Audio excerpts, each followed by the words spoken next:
Today's announcement of the design, specifications, and price of the iPhone 15 Pro Max before its formal introduction in September. We have proof that Samsung Screens has been granted the go-ahead to manufacture the screens and has actually begun mass production. The dynamic camera on the iPhone 15 series will now be available on all 4 models. We've even made further changes to the Pro models this time around.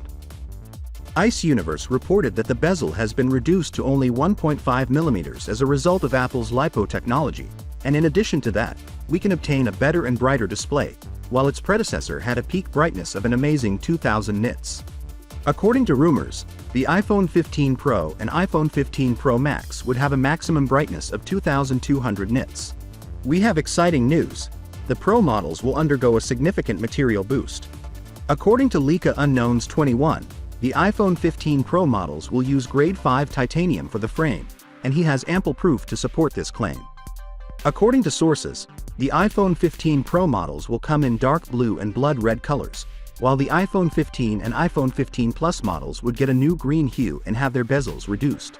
A modification has also been made to the Pro model's design, which still has flat edges like the predecessor but has more curve to make it more pleasant to grasp in the hand. The alert slider has also been entirely replaced with a new, customizable action button, and due to code found in iOS 17, we know precisely what this is going to provide.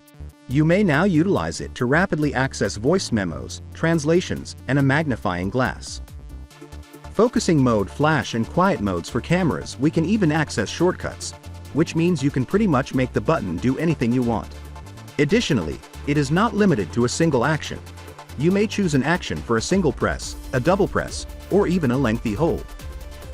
Finally, what are your thoughts about it? So without being said, let me know your thought in the comment below, and if you are new here, please subscribe. Peace out.